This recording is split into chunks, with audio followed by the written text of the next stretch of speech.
El desentendimiento moral tiene que ver con eh, una forma de entender las distintas maneras en las que actuamos, ¿no? Lo dejo de manera muy general porque tiene, si no le voy a quitar un poco la magia a la forma en la que estuve pensando la clase. Pero para abordar esta cuestión vamos a ver estas temáticas, ¿no? Vamos a repasar todo el asunto del etos y de ahí lo vamos a conectar con el desentendimiento, así como un concepto aislado de lo moral. Después vamos a ver qué es el desentendimiento moral, algunos ejemplos y vamos a tomar en cuenta uno de ellos, ¿no? Porque es una serie de mecanismos que se utilizan y es importante revisar cada uno. En total vamos a revisar algunos 7, pero como les digo, vamos a irlos separando por clases para irlos abordando de manera, pues, con su debida atención, ¿no? Entonces, el primer asunto que nos vamos a enfrentar hoy es el tema del etos y el desentendimiento. Aquí, pues, en esta imagen recupero algunas de las nociones que se van a ir conectando, ¿no? Entonces, quería iniciar con esta pregunta, que ya la hemos hecho muchas veces, pero vamos a retomarla para conectarla. ¿Qué es la ética? ¿Cómo la definirían?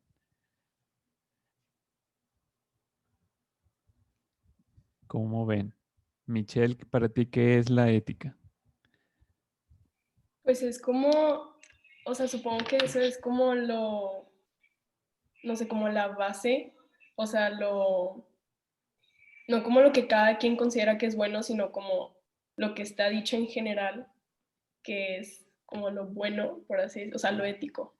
Ujú. Muy bien, Nico, te vi sonreír. ¿Qué pasó? No, prof, más que me acordé de algo. No, no Ah, tiene nada que ver con la clase. bueno. Ah, ¿quién más? ¿Quién más quiere dar sus observaciones sobre qué es la ética o qué es lo que hemos aprendido que es la ética o cómo funciona? Bueno, yo siento que la ética es una forma de pensar, por eso también hay muchas teorías de la ética, porque hay muchas formas de interpretarlo. Vimos la teoría del menos mal, o sea, tratar de no causar daño, y la teoría de causar el mejor bien posible. Entonces son dos formas distintas son dos distintos enfoques de ver la ética. Entonces, si uno se pregunta, ok, ¿cuál es la razón más ética que puedo hacer? Entonces uno se tiene que preguntar, ok, ¿voy a hacerlo por hacer el mayor bien, o voy a hacerlo para no hacer daño, o voy a hacer porque es lo que creo que es justo? Ujú. Muy bien, muy buena propuesta de definición. Entonces, de ahí yo les vuelvo a lanzar ahora esta pregunta. ¿Estudiamos la ética para aplicarla en casos específicos o es algo que, por decirlo así, está siempre presente? Está Creo que siempre está, presente. algo que está siempre presente. ¿Todos concuerdan con Luis, me parece Rubén? ¿Siempre está presente? ¿O es solamente para aplicarla en casos específicos de la vida? Los casos específicos es algo que discutes con tus amigos en un group chat de WhatsApp. Muy buena esa. Ahorita lo abordamos como quiera. ¿Cómo ven el resto? ¿Todos están de acuerdo que la ética se aplica en todos los momentos de la vida o solamente en momentos específicos? Yo creo que, o sea, siempre está presente en el sentido de que puedes decir, ay, esto es ético o esto no es ético. O sea, no tanto que apliques la ética, sino que sabes que está ahí y eso es lo que te da como la base para comparar si esto sí es o esto no es. También creo que todas las acciones que hacemos tienen una consecuencia, entonces también aplicamos la ética para esa consecuencia. Muy bien. Gracias, Elisa. ¿Desde dónde nos estás marcando en esta ocasión? Aquí estaba viendo tu fondo. Es que bajé un chorro de fondos y me puse el goal de usar uno diferente en cada clase y todos son así tipo de Disney o de Friends y cosas así. Ah, qué padre. Qué Aparte padre. de octubre y es Halloween, entonces. Sí, ¿verdad? Y retomando la clase, ¿es bueno decir la verdad siempre entonces?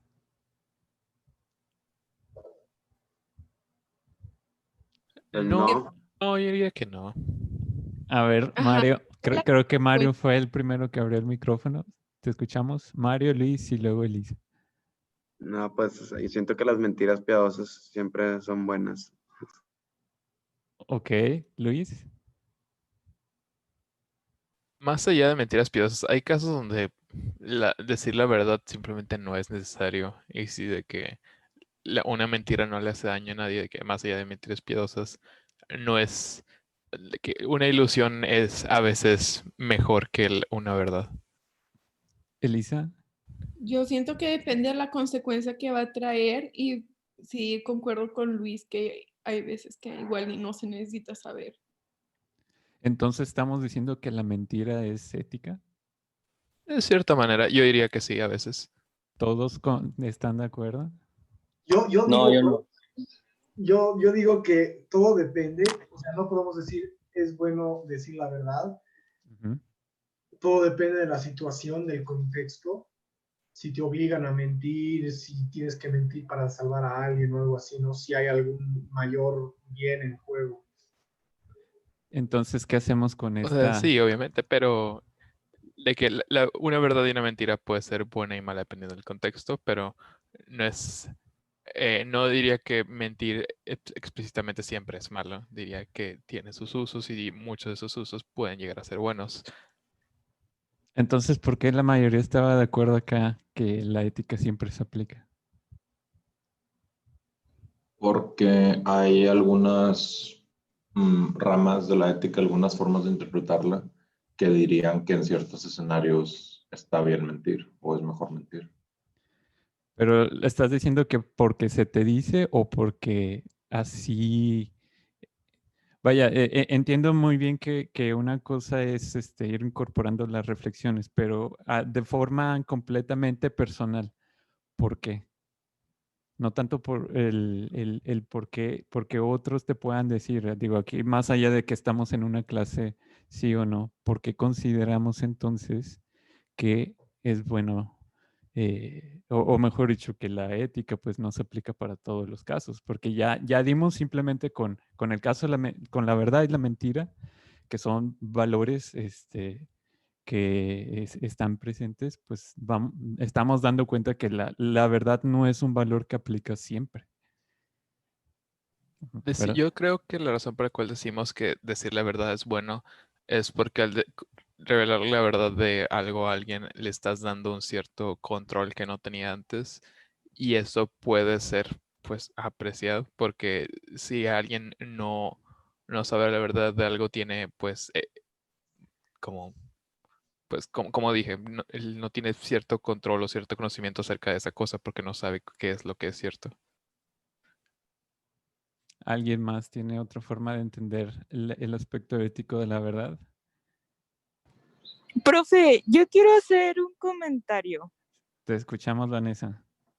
Es que yo creo que tal vez no sea tanto de si decir o no la verdad, sino buscar siempre decirla, como evitar las situaciones que te comprometan al punto en el que tengas que mentir. Y obviamente, pues, entender el valor de las mentiras o de la verdad, porque de nada sirve decir toda la verdad si eres un patán.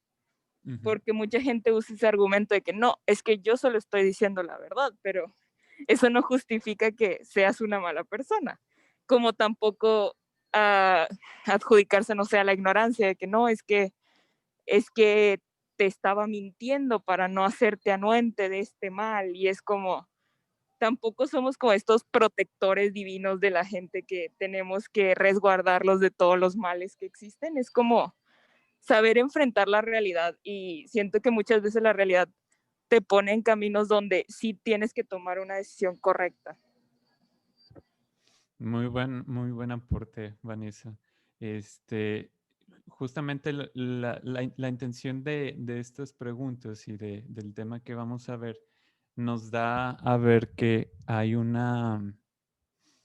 percepción, por ponerlo así, de la forma en la que pensamos los distintos valores de la vida, como que se vuelve complejo en el sentido en que pensamos que la ética está siempre presente. Ahorita vamos a ver por qué es que decimos esto, ¿no? Pero particularmente los valores, pues esto lo digo más a título personal, lo que he visto es que algo que podemos decir claro que está presente en todo el mundo es que hay una cierta jerarquización de valores y sus usos, ¿no? Entonces, podemos, en este caso, decir que la verdad es un valor al cual todos decimos que es bueno, pero también decimos que la mentira puede ser buena en sus distintos escenarios, ¿no?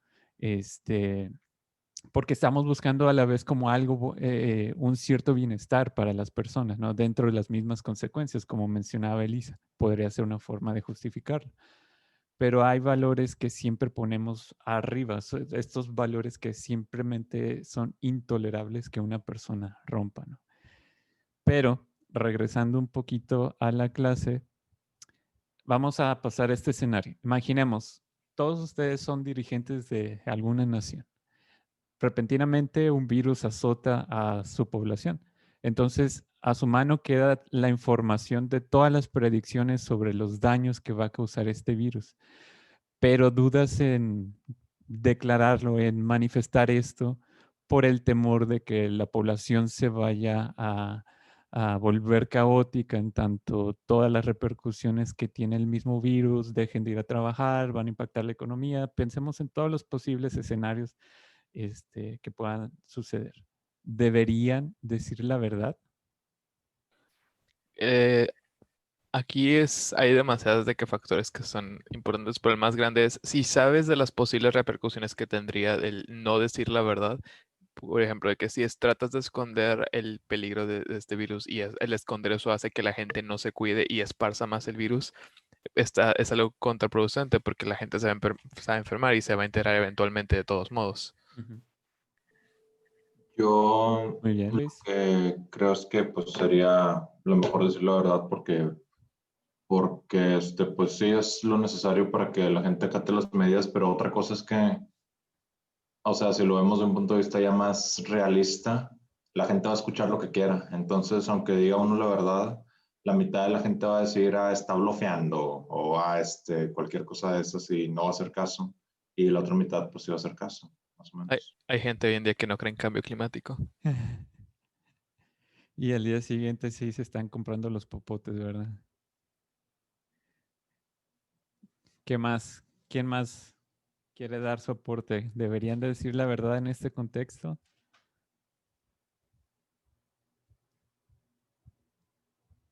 Alexa, ¿cómo ves? Pues yo creo que sí se debería decir la verdad, pues para que la gente pues esté informada, porque muchas veces también pues nos llegan noticias falsas, no verificadas, y pues eso también hace que se genere caos. Entonces, siento que en cualquier circunstancia, sea verdad o sea mentira, como quiera, va a haber gente que genere caos.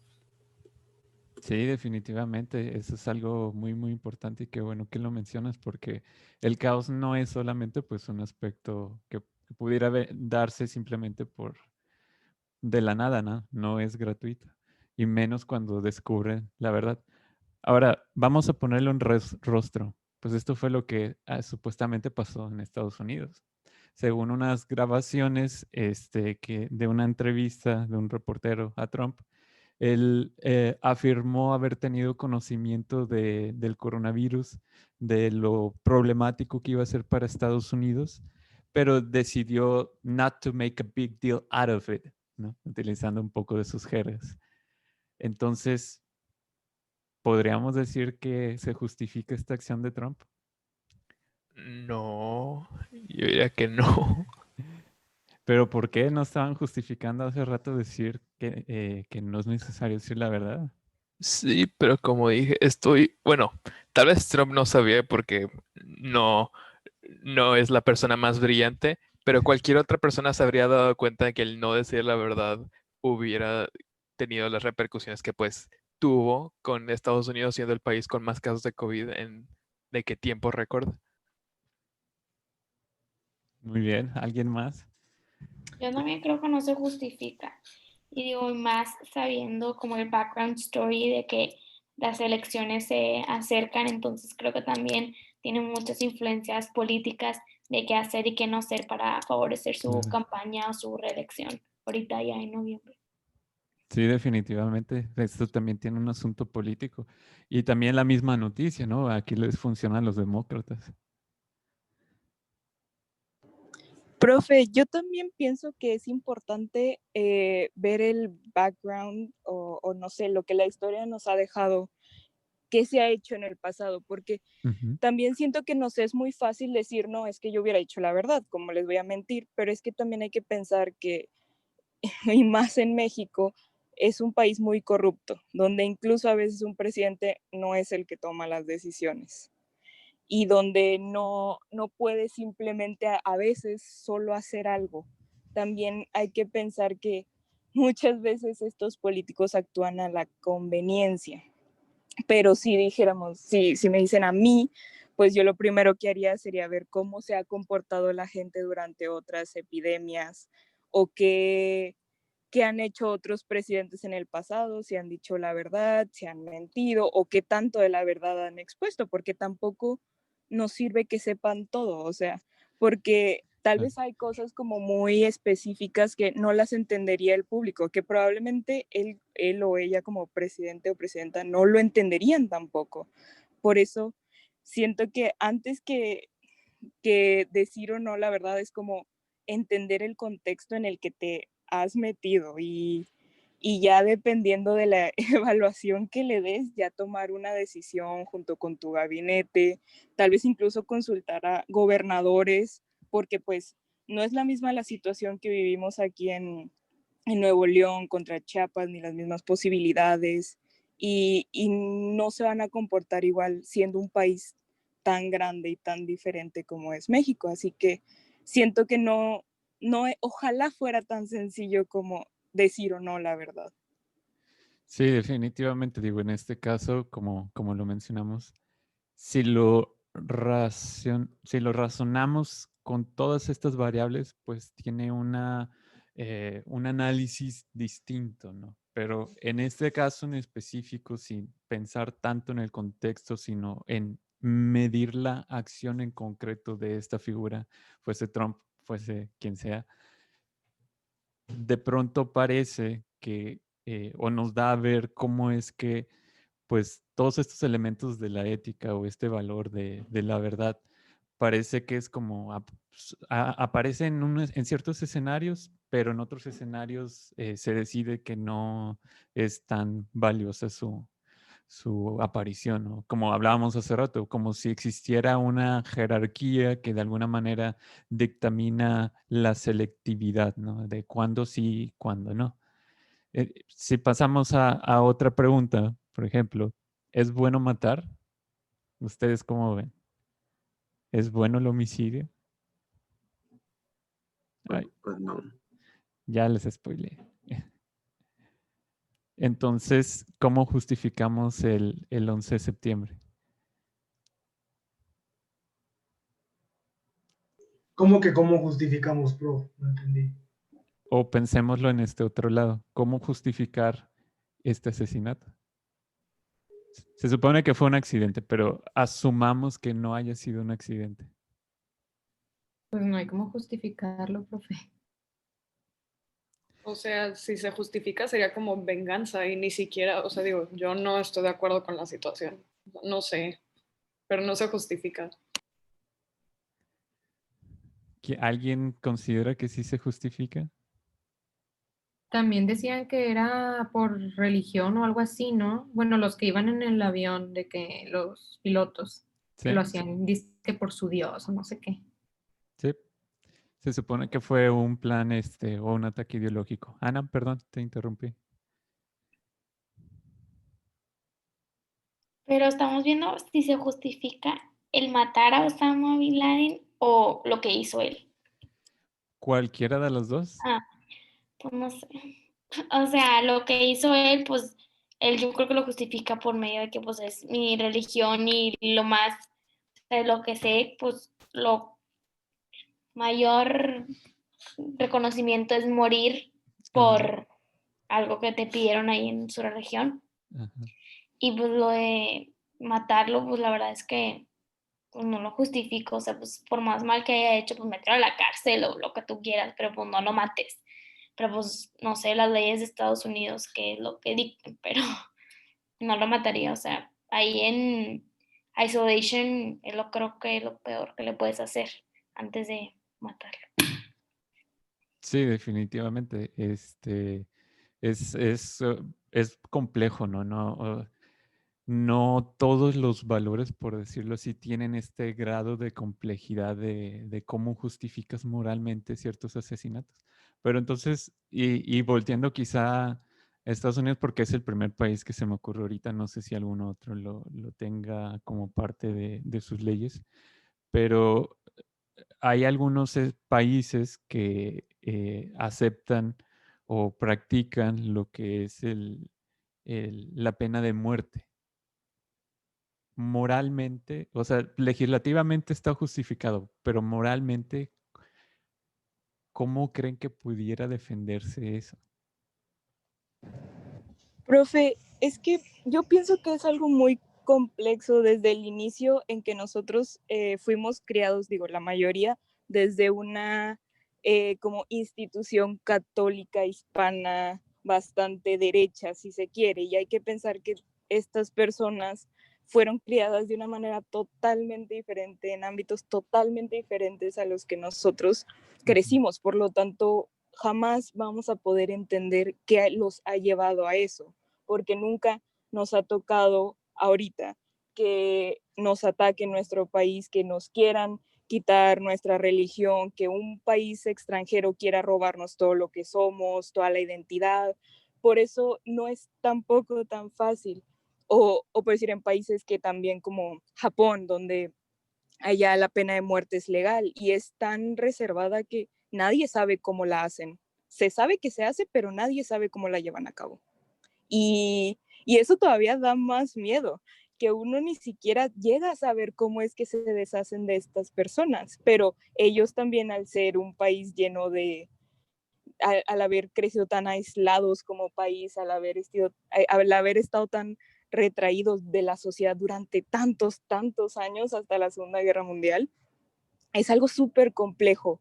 Y nosotros, obviamente, como le decía, desde una perspectiva como más católica y de el perdón y de la redención, que querramos o no, nos influye mucho en nuestro pensamiento, pues no nos es tan fácil decirlos. Y tampoco podemos compararnos con Estados Unidos, que tiene un pensamiento más luterano, más diferente sobre el dolor y cómo lidian con estas cosas, porque al final el 9/11 fue algo personal. Por eso ellos tuvieron que tomar esa muerte, esa persona de Osama Bin Laden como algo personal, porque la gente necesitaba esa cabeza para sentir que había justicia. Y sí, suena súper horrible, pero es que fue algo tan impactante que cambió a todo un mundo, a todo el mundo, toda la sociedad, después de esos instantes. O sea, y es algo que la sociedad no iba a olvidar y no se iba a conformar. Y es como estas cosas súper complejas que también dependen de cada sociedad, de cada religión que los influencia, de cada doctrina incluso que los influencia, y pues obviamente de la persona que esté en el poder cuando ocurre esto. Claro. Sí, Vanessa, definitivamente. Como lo mencionas, es demasiado complejo como para poder resumirlo. Pero aquí lo único que podemos decir es que justamente hoy que nos entendemos vaya, que estamos tan expuestos y tenemos ya, pues ahora sí que mucho más de bastantes siglos en que estamos analizando todas las cuestiones que hacemos, pensamos, es decir, todo se procesa de forma supuestamente racional. Y todo esto, pues de alguna manera es que se abren, por decirlo así, la forma, vaya, abrimos el paso para tratar de razonar objetivamente todos estos aspectos desde estos valores supuestamente universales, ¿no? Pero definitivamente creo que todo lo que nos comentas es muy valioso porque nos ayuda a comprender por qué actúan de esa manera, ¿no? Y muchas veces nos damos cuenta que, y podríamos hacer incluso, o mejor dicho, señalar que el comentario que acabas de hacer es una genealogía de los aspectos culturales que desembocan en también los aspectos morales del espíritu estadounidense, el espíritu japonés, ¿no? Y sí, definitivamente. Ahora, todas estas cuestiones, y ahorita vamos a ver otro ejemplo, los traigo obviamente con un propósito muy, muy específico y conectado con el tema de hoy, pero quiero que analicemos como las generalidades. Está mal. Entonces, aquí, por ejemplo, la pregunta es si copiar en un examen está bien o no. Veamos las respuestas Está que dan mal. algunos. Malo porque uno debe ser honrado en todas las cosas que hace. Es una falta de ética. No me parece que bajo ninguna circunstancia uno deba copiar en un examen. Es tan malo, pero es tan común. Es malo, pero depende, a veces nos puede salvar la tanda de una mala nota, entonces...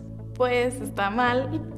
Sería hipócrita si dijera que nunca lo he hecho tampoco. De cierta otra manera uno a veces ojea o se pone de acuerdo con alguien. Yo voy a decir que está bien, porque para mí los exámenes no miden exactamente lo que se debería estar midiendo en el sistema de educación. Depende del curso, depende de la situación, no es algo tan malo si no tienen sentido los tipos de exámenes que se hacen o si usted está muy mal en el curso y ocupa pasar de alguna manera algo que no significa tanto para usted.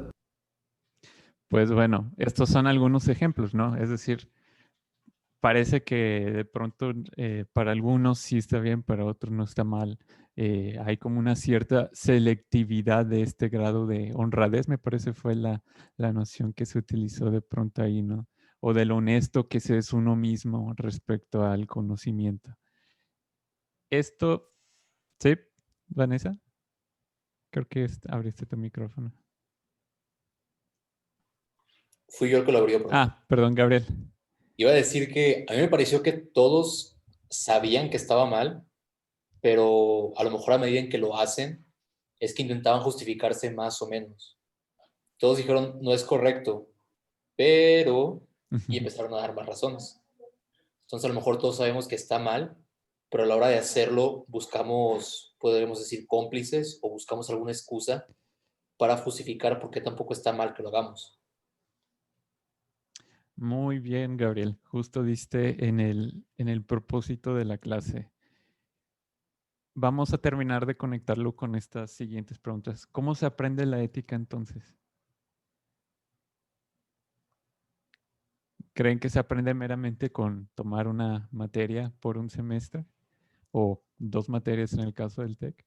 Yo opino que es mucho de reflexión personal. Muy bien, Luis. La reflexión es una parte necesaria. ¿Qué más?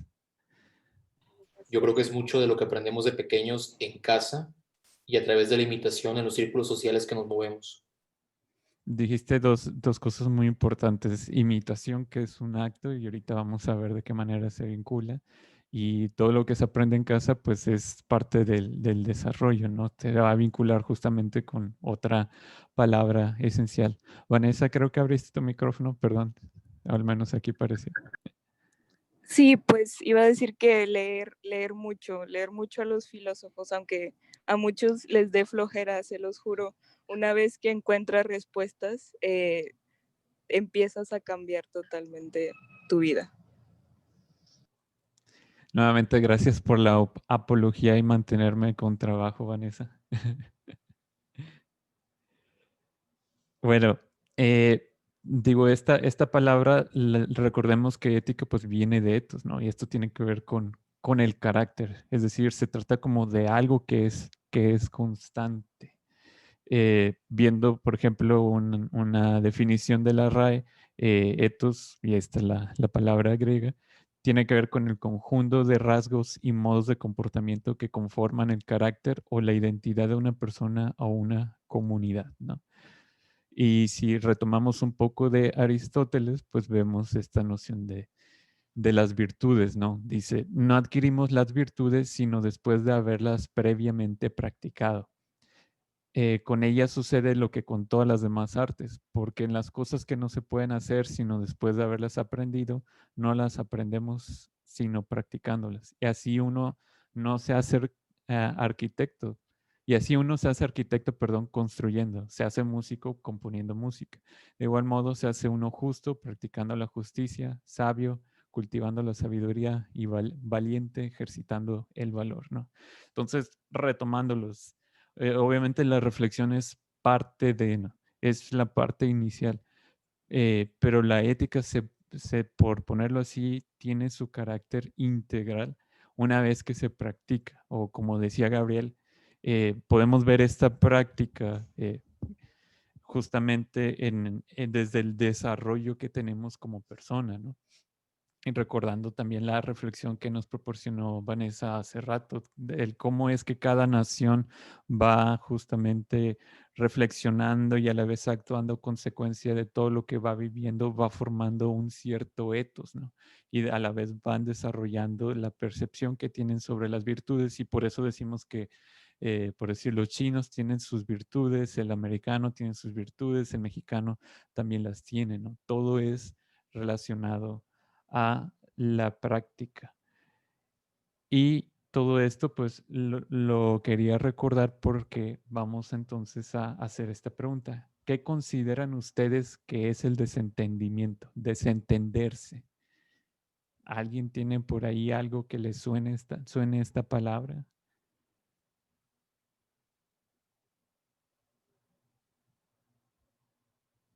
Como no hacerse cargo de algo, ¿no? Sí, definitivamente va por ahí. Si vamos a una definición de la RAE, vamos a ver estas dos acepciones, ¿no? Por un lado se menciona que es fingir que no se entiende algo o afectar ignorancia, y por el otro lado es prescindir de un asunto o negocio, no tomar parte en él, ¿no?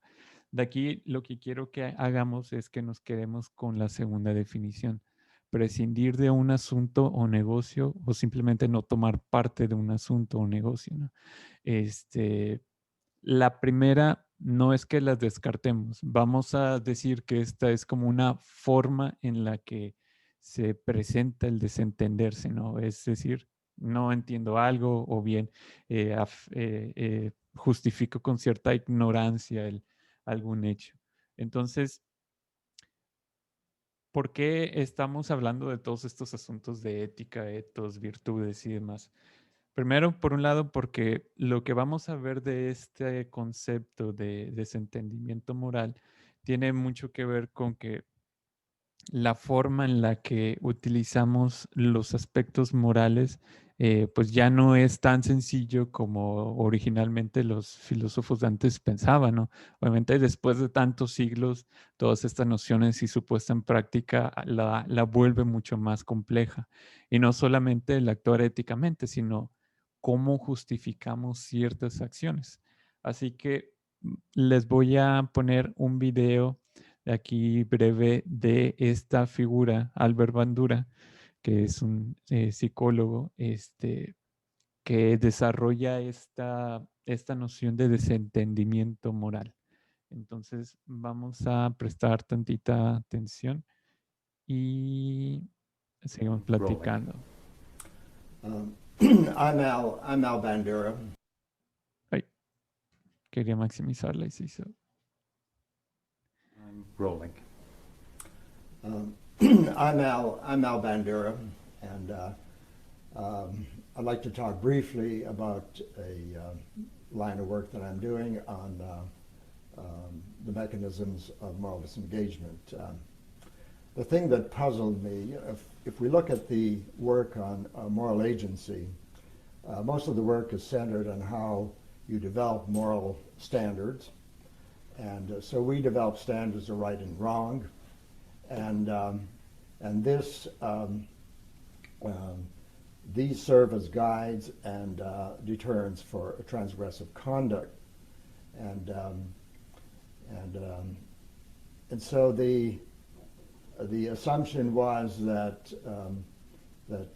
through these moral standards, we do things that give us a sense of self-worth and pride, and we avoid violating our standards because it'll lead to self-censure, and so we bring our behavior in line with the standards. Now, the thing that puzzled me is that most of our large-scale inhumanities are perpetrated by people who, in other aspects of their lives, can be compassionate and humane. And so the challenge here was to explain why good people can do cruel things. And so the adoption of standards is only half the story, and really the less interesting half, because these moral standards do not operate as unwavering regulators of behavior. We have the talent to selectively engage and disengage our standards. And in fact, a person can be exceedingly compassionate and empathetic and cruel at the same time. For example, you have a commandant on a prison camp who is dictating a letter of extreme empathy and compassion to his ailing father, and he glances out the window and he sees an inmate there who he feels he isn't working hard enough, and he whips out his revolver and shoots him. So here, in the same instance, he is remarkably compassionate and empathetic, and at the same time barbarically cruel. And so the difference here is, who do you include in your category of humanity, and who do you exclude from your character, from your category of humanity? And so the work that I've been conducting is to try to specify what are the mechanisms by which people can selectively engage and disengage their morality. And so we've centered on 5 different... Bueno, de aquí quería que revisáramos solamente hasta esta parte, ¿no? Para conceptualizar, o mejor dicho, poner en palabra qué es esto de desentenderse, ¿no? Vamos a tratar de resumirlo en esta expresión. Son mecanismos por los cuales las personas pueden conectarse y desconectarse de su moralidad de forma selectiva. Esto es que en ciertos, como mencionaba, ¿no? Con un ejemplo, cómo es que puede ser empático, pues tener compasión, y a la vez en un instante de segundo ser completamente lo opuesto. Vamos a ver, obviamente este es un ejemplo quizá extremoso, pero vamos a ver también otro tipo de escenarios, ¿no? Entonces, ahorita vamos a pasar a ver algunos ejemplos de cómo es que esto puede suceder. Entonces, ¿alguno de ustedes ve o comienza a hacer una conexión de desentendimiento moral con esta noción o este ejemplo que mencionamos previamente de Trump y el coronavirus?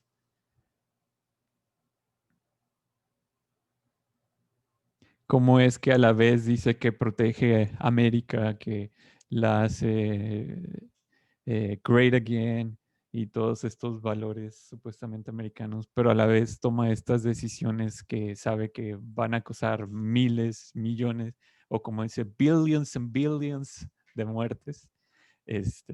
¿Cómo es que podemos decir que puede justificar todo esto, o cómo es que podemos describirlo?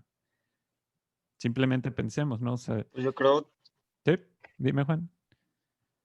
Yo creo que simplemente se puede resumir en la típica de miento para protegerte. Entonces, de que no te digo las consecuencias reales del coronavirus porque quiero que estés bien, y yo confío en que América es un excelente país, y ya sabes, todo el patriotismo ese que trae Trump. Sí, definitivamente esa sería una justificación que se utiliza un cierto mecanismo, ¿no? En específico. Y retomándolo lo que comentabas, ¿no? O sea, recordemos que él como gobernante y tiene una cierta responsabilidad para los gobernados y se establece desde el contrato social, es que el instaurar a una autoridad reconocida, esta figura que es el Estado, se hace para que recurra cuando la población sufre injurias, sufre daños, se ve envuelta en problemas y pues debe respetar a la sociedad, ¿no? O viéndolo en el caso mexicano, cuando el presidente toma posesión de su cargo, hace esta protesta, ¿no? Protesta guardar la constitución política de los Estados Unidos mexicanos y las leyes que de ella emanen y desempeñar leal y patrióticamente el cargo de presidente de la República que el pueblo me ha conferido, mirando en todo por el bien y prosperidad de la Unión, y si así no lo hiciere, que la nación me lo demande, ¿no? Entonces, o sea, sí podemos decir que su manera de razonarlo es voy a causar un bien, ¿no? Pero digamos que este es el caso también del presidente AMLO, ¿no? Sí, aquí Profe, es, sí, que nada más iba a decir que es como muy irónico, como también se desentienden incluso este artículo, porque uno no puede llevar a juicio a un presidente en México, no se puede. O sea, al final solo es palabrería bonita para sí. sentir que te están protegiendo, cuando al final si de verdad necesitaras ponerlo en contra o que si no hiciera el bien poner como a juego este artículo, pues realmente no va a pasar nada, porque las leyes tampoco lo permiten. Y justamente de ahí la relevancia de la revocación de mandato. Porque sin ello como un instrumento jurídico, pues ahora sí que, ¿cómo no? Ciertamente, Pues sí, sí. pero también falta ver cómo lo aplica López Obrador. Porque si una cosa es que diga, voy a hacer revocación de mandato, pero si termina siendo como las otras consultas que ha hecho, o sea, sin estructura, sin etcétera, pues ¿de qué nos va a servir? Sí, completamente de acuerdo. Es mucho depende de la forma, ¿no? Y pues en este caso que no fuera más bien como un discurso simplemente de, como decías, Vanessa, palabrería bonita para seguir manteniendo tus votos, ¿no? Que en ese caso pues también estamos aquí haciendo una forma de desentenderse moralmente de las leyes. Entonces, muy, muy, muy relevante. O haciéndoles otra pregunta. ¿Ustedes creen que es un deber seguir las leyes? Y ojo, aquí puse las leyes justas, las leyes que apuntan verdaderamente hacia el bien, porque sabemos que no, hay leyes que no necesariamente son justas. Pues yo creo que más bien porque es un deber seguir las leyes, o sea, porque estamos obligados a seguirlas, es que es tan importante hacer esta distinción de leyes justas a leyes injustas. Porque al final, aunque hay una ley injusta, si está vigente y se incumple, va a tener una sanción legal. ¿Qué cantidad no me saliste, Gabriel? Pero sí, sí, ¿alguien más tiene algún otro comentario? ¿Cómo ven? Profe, ¿Sí? pero primero, ¿cómo definimos una ley justa? O sea, ¿en base a qué criterios, de quién, de cuándo? O sea, porque podemos decir que, o sea, como lo que decía hace rato la persona del video, no me acuerdo mucho, pero, o sea, que querramos o no, siempre nos vamos a rebajar al ego diminuto, porque así somos los humanos. O sea, aunque digamos que no, siempre vamos a buscar nuestro propio fin, nuestro propio beneficio. Así que al final las leyes son justas para quien las escribe también. O sea, por eso es como me gustaría, no sé si usted me puede definir primero qué vendría a ser la ley justa. Esa es una muy buena pregunta, ¿no? Pues estamos partiendo de un escenario ideal, ¿no? Un escenario ideal en el que estos legisladores, pues, digo, para nosotros como mexicanos es difícil asumirlo porque históricamente sabemos que todos estos grupos de políticos por los cuales votamos tienen intereses privados, personales, vinculados con las personas a las cuales se les tiene cierto allegiance, ¿no? Pero la noción aquí sería, por ejemplo, tienes una problemática, tú como legislador sabes que puedes abordarla de una manera en que puedas establecer justicia para tanto la población, el medio ambiente, por decir, y el grupo privado, ¿no? Por ejemplo, o un ejemplo de una ley que me parece completamente injusta. En la otra materia en la que estoy de ética, sostenibilidad y responsabilidad social, ayer meditábamos en el apartado de medio ambiente del TEMEC. En este apartado del TEMEC está establecido que si alguna empresa extranjera se viera afectada económicamente porque se está buscando defender el medio ambiente, las empresas pueden demandar al Estado en medida en que están siendo afectadas económicamente. Es un apartado, es oscurito por ahí en el TEMEC, ¿no? Que no se puso tanto a debate y que fue parte justamente de las discusiones y razones por las cuales no querían aprobarlo el grupo representante de Trump, ¿no? Este es un ejemplo de una ley completamente injusta, ¿no? Con intereses muy, muy, muy específicos. Pero más que nada a lo que iba es que asumiendo que una ley es completamente justa, que está hecha con un fin específico, simplemente una ley de tránsito, ¿no? Una ley de tránsito en la cual dices, tienes escuelas en un determinado camino en el cual tienes la vía y pasas por un exceso de velocidad. Uno asume que dice, pues la ley es en el sentido en que es justa o que tenemos una cierta consideración de que son justas y por eso nos atenemos a ellas, dice, pues voy a respetarla. Pero ¿qué pasa entonces si te para un tránsito? ¿Cómo justificamos los que dan las mordidas a los tránsitos? Es decir, por favor, déjenme ir, oficial. Y a la ley y a la vez condenamos cuando el Estado incumple con lo que ellos deberían de hacer según la ley.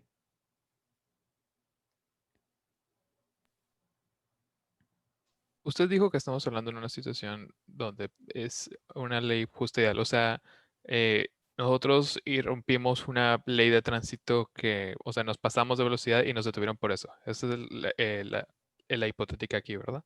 Ujú. Pues no hay, en mi opinión, no hay mucho que justificar. No respetamos una ley de tránsito y pues estamos sufriendo las consecuencias al respecto.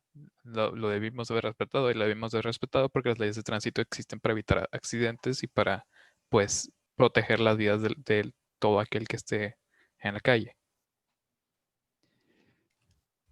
Claro, y entiendo un poquito, por ejemplo, más o menos lo que pudieras estar pensando, Vanessa, porque ciertamente pues, vivimos en un contexto en el cual pues, las leyes ni por un lado ni por el otro son respetadas, ¿no?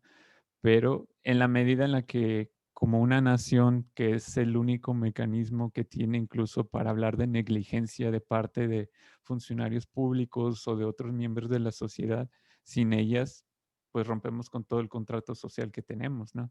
Entonces, de ahí que provenga la percepción de que las leyes deberían de ser éticas, morales o justas, ¿no? Pero tienes toda la razón en pensar en que no lo es. Obviamente la intención de esto es nuevamente dar a ver la selectividad, ¿no? En estos escenarios ideales en los cuales las leyes funcionan,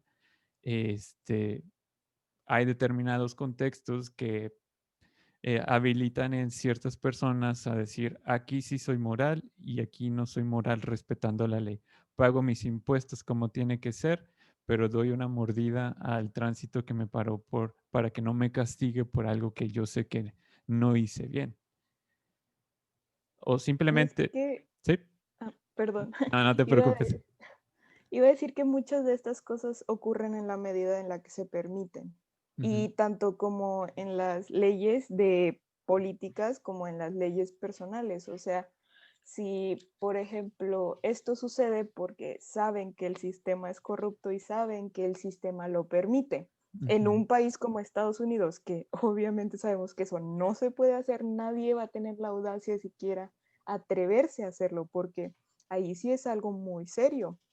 O al revés, podríamos ponerlo desde el contexto del tránsito, de que dónde está tu moral de no seguir las reglas que según tú predicas y que te están pagando un salario de la persona, de nosotros como mexicanos le pagamos a ese tipo de personas Ujú. para que hagan las cosas pues hechas y derechas, como se dice, pero pues no podemos esperar que estas cosas ocurran si, si siempre actuamos como a conveniencia y a cuanto se nos permite, como por ejemplo también en un núcleo más personal, como no sé, si alguien tiene una relación y sabe que cada vez que engaña a su novia no lo cortan o no hay grandes repercusiones, pues lo va a seguir haciendo y lo va a seguir haciendo y lo va a seguir haciendo mientras se lo sigan permitiendo. Sí, y ahorita que mencionabas el primer punto, recordé también otro ejemplo que creo que hace poquito lo vi en un meme que decía, ¿cómo es que en Estados Unidos no tiras basura y en México cruza la frontera y ya estás tirando la basura inmediatamente, ¿no? Todo lo que traías de Estados Unidos. Esa desconexión que obviamente puede estar vinculada con el aspecto del castigo por no cumplir las leyes, pues son asuntos morales, tienen que ver con el carácter del pueblo, ¿no? Te está desconectando justamente aspectos morales una vez que cruzas una frontera, ¿no? Entonces, o hablando de otro problema, el más típico de todos los típicos posibles, ¿no? Este dilema que todos ya conocemos de a quién seleccionarían si solamente tienes estas dos posibilidades para, a quién salvarían, ¿no? A ver, trayéndolo a discusión porque lo vamos a hacer un poco más complejo. Si tuvieran esta posibilidad que van caminando, se encuentran en este contexto que ves un tren que viene a alta velocidad, ves que puedes cambiar el sentido y puedes decidir entre matar a 5 personas o matar a una persona, ¿a quién seleccionan? Lo más fácil es desentenderse en ese caso, darse la vuelta y dejar que pase lo que tenga que pasar. Pues Pero sí, pues porque no importa qué decisión pases, en todos resulta igual, sí. De hecho, nunca había visto esta foto completa que tiene la vuelta al final, entonces todos van a morir como quiera. Ajá, no hay... Nada más opera el cambio para que el tren no se descarrile y los que están adentro del tren no les pase nada. Sí, en este caso está hecho con un poco de sarcasmo, ¿no? Pensando que pues sigue siendo muerte, ¿no? Si seleccionas a uno de los dos. Y las formas en las que podemos, los que lo hagan justificar a matar a uno u otro, pues ahí hay un mecanismo psicológico muy específico para decidirlo y que se fundamenta en el utilitarismo, ¿no? Por ejemplo. Sí, perdón, Luis. Ah, no, se me olvidó emitir el mic. No te preocupes. Porque sí, o sea, hay que entender también cómo operan todos estos distintos mecanismos, ¿no? Entonces, viendo este mismo dilema, pero ahora asumamos este otro escenario. Ustedes iban pasando por un puente, ven que viene un tren a alta velocidad, que están 5 personas que pueden fallecer, pero a la vez ven que hay una persona con sobrepeso que por esta misma peculiaridad, digamos, asumamos que al lanzarla contra el tren vamos a poder evitar que el tren asesine a estas 5 personas. ¿Lo harían? ¿Lanzarían a esta persona para detener a estas 5 personas? Yo no, porque si lo lanzo, pues deliberadamente lo estoy matando. Y yo creo que pasaría lo mismo que en el escenario anterior, que lo más fácil sería simplemente desentenderse, no meter mano. ¿Y cuál es la diferencia entre estos dos? Pues realmente yo no veo la diferencia porque pues ambos implican matar a una persona para salvar a otros 5. Pero sí, o sea, pero sí creo que la misma respuesta aplica, bueno, como no veo diferencia, creo que la misma respuesta aplica para ambos, que lo más fácil es desentenderse, porque si jalas la palanca o lanzas a la persona, pues en ambos casos tú deliberadamente estás matando a alguien. En cambio, si simplemente te desentiendes, pues toma su curso natural y listo. Pero en una está alguien amarrado ya, o sea, tú no lo amarraste y ya está la persona ahí, y en la otra tú estás poniendo a la otra persona en peligro, o sea, estas 5 personas de acá y está una persona ya está en peligro, pero en la otra estaba safe y tú estás de que, pues, órale, y ya o sea, lo estás poniendo en peligro. Sí. Vanessa, también por ahí vi que levantabas la mano, perdón. No, sí, no se apure, profe. Pues es esto, como de la personalidad de cometer los actos, como cosas tan ya escuchadas como el bullying cibernético, que obviamente la gente se le hace más fácil pues a través de un dispositivo. O algo que a mí me molesta muchísimo en lo personal, que por decir la gente cuando está manejando no le importa meterse a las filas, no le importa atravesarse y hacer cosas que si uno lo piensa pues son de muy, muy mala educación y que pueden poner en peligro a la gente. Pero por decir, ¿cuántas veces ve uno a personas que se metan en la fila del banco? O así, no se hace, no sucede. Pero por tener esta máquina en medio, que pues es el auto, o en el otro caso tener una palanca en medio, pues siento que la gente puede deslindarse un poco más de esa personalidad de cometer los actos, porque ya no es físico, ya no hay esa interacción, ya no sientes tanta culpa como si lo hicieras tú directamente. Bingo, diste con la respuesta. Aquí la diferencia, revisen las manos, por eso ahorita estaba con el pointer, perdón.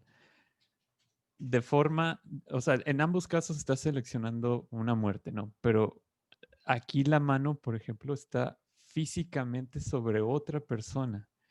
Y acá tienes a un medio que va a seleccionar la muerte de otra persona, pero no eres tú con tus propias manos el que está asesinando, ¿no? Entonces, lo que estaba leyendo de este experimento que se estaba dando utilizando estos clásicos dilemas es que la mayoría de la gente, cuando se les presenta esto, en el primer escenario, como un 95% de las personas decían que fácilmente seleccionaban que muriera una persona.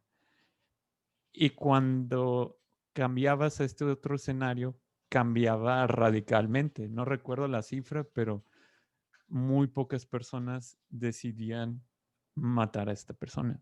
Y la razón que daban era justamente la culpa que uno pudiera sentir, ¿no? Por la manera tan directa de involucrarse con un asesinato. Sí, prof, pero entre lo que dice la gente y entre lo que hacen realmente, pues es totalmente distinto, ¿no? Se hizo un experimento al ver lo que la gente realmente haría en una situación real. Obviamente nadie murió porque eran grabaciones, eran constructores. No estaban así atados, por así decirlo, pero estaban de que con audífonos, entonces estaban súper distraídos. Y obviamente con Photoshop, con edición de videos, editaban un tren que venía. Ajá. Y ponían a la gente en esa situación. Y si no me equivoco, creo que de las 9 personas que hicieron el experimento, nomás una realmente jaló la palanca para que se muera una, pero salvar a las 5. Entonces, o sea, estos estudios dicen, sí, 85, 95% de la gente mataría a una persona para salvar 5, pero cuando pone la situación en la vida real y tienes que decidir, pues uno no siempre actúa de acorde a lo que dicen. Sí, justamente creo que podremos vincularlo con la razón de por qué la gente cambia cuando ven esto, ¿no? Porque como dices, una cosa es tener esta atribución más directa hacia el tema de ser responsable de la muerte de una persona. Y aquí pues estamos viendo también la selectividad de cómo se prende y se apaga, por decirlo así, todo esto de los aspectos morales, ¿no? Sigue siendo una persona, pero pues parece que en un escenario su vida vale más o menos, ¿no? Y la vida de una persona siempre debe de valer lo mismo, ¿no? Pero, prof, perdón, para complementar.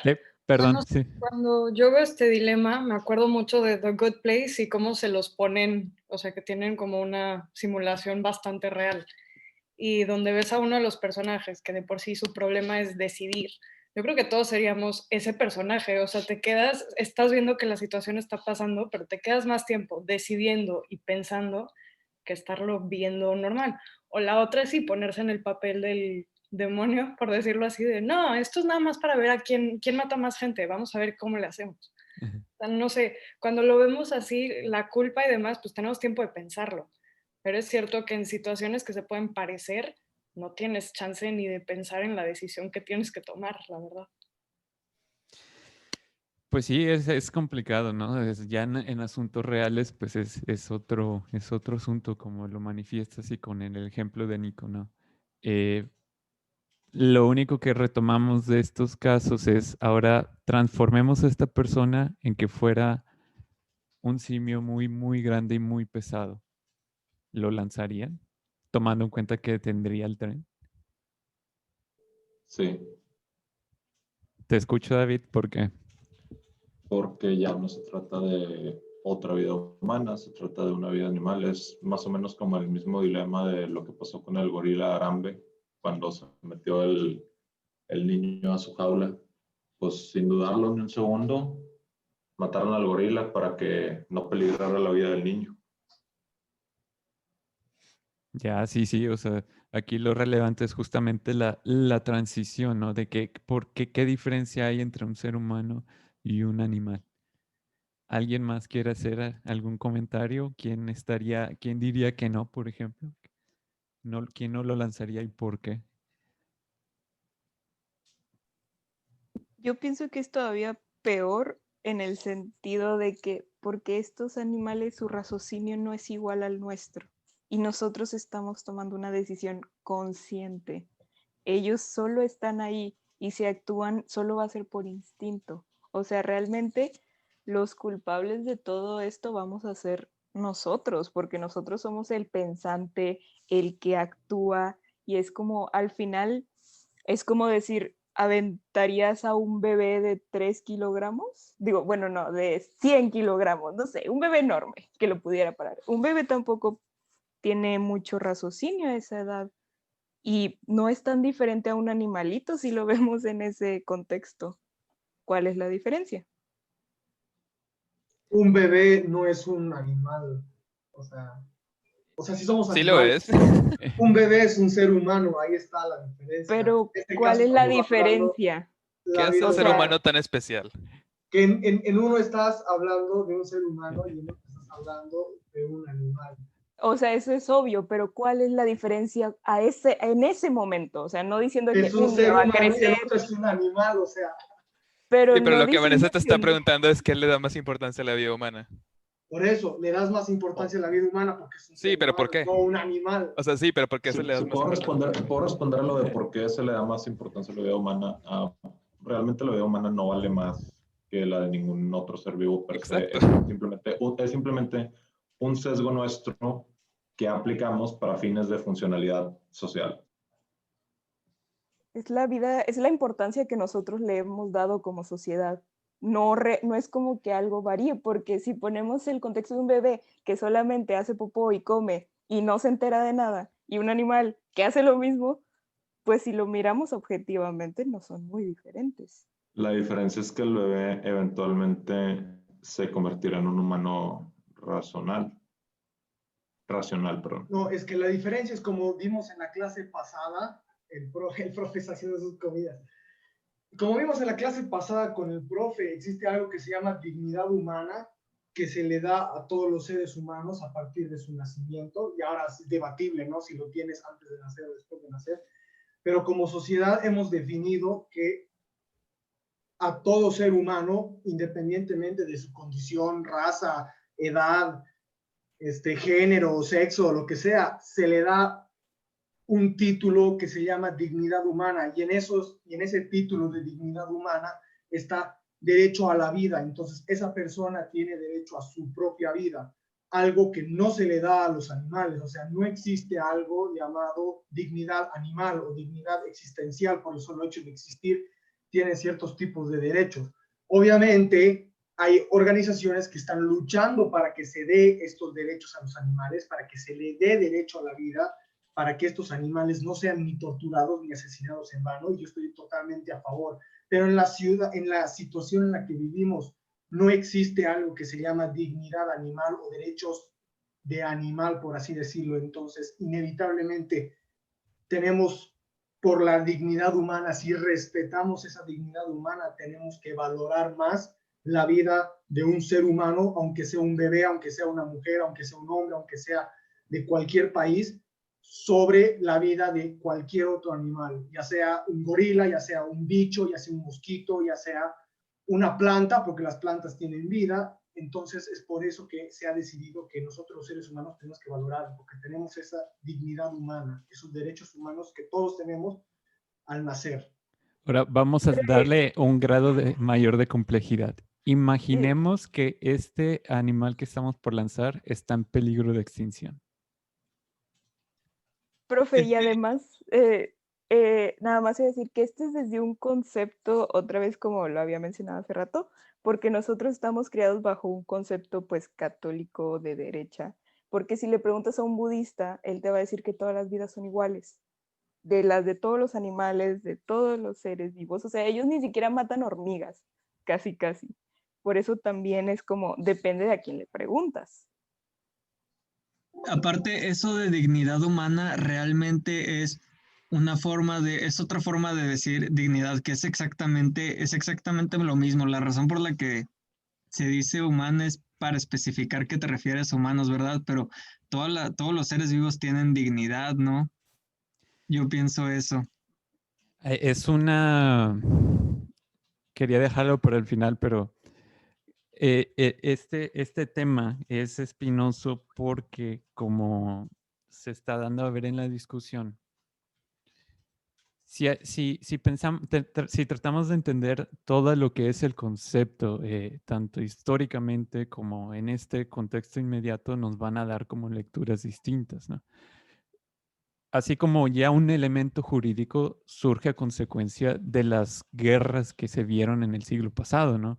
Es decir, se necesitaba buscar un elemento jurídico para evitar ese tipo de escenarios, que podemos claramente criticar que no fue como la gran solución, ¿no? Sigue viéndose afectada la dignidad humana en muchísimos ámbitos, a través de los feminicidios, de la muerte de reporteros, a través de las guerras injustificadas que se siguen dando, de la persecución y muerte a la raza negra, a los mismos, a toda la diversidad de género existente, sigue manifestándose. Pero sí, abordando también la elaboración que nos proporcionaba tanto Luis como Vanessa, el concepto de dignidad humana es importante también preguntárselo, ¿quién se lo da? Históricamente podemos dar cuenta desde la misma Biblia, ¿no? O sea, se supone que en la Biblia Dios pone al medio ambiente, a todo lo que es externo a él para sí mismo, para aprovecharlo como un recurso, tomándolo como un texto literario, no metiéndonos con las carencias que cada uno pudiera tener. Si lo vemos también, por ejemplo, en lectura de otros filósofos en el Renacimiento, toman estas mismas lecturas y dicen, porque Dios nos puso en el centro del universo, todo lo que es más allá de nosotros no tiene un valor y es para mí. Después con Descartes todavía lo vuelves más crudo y más frío, porque también se afianza de Dios para justificar ello y le da cierta dignidad al hombre al hablar, a comenzar a hablar con la razón.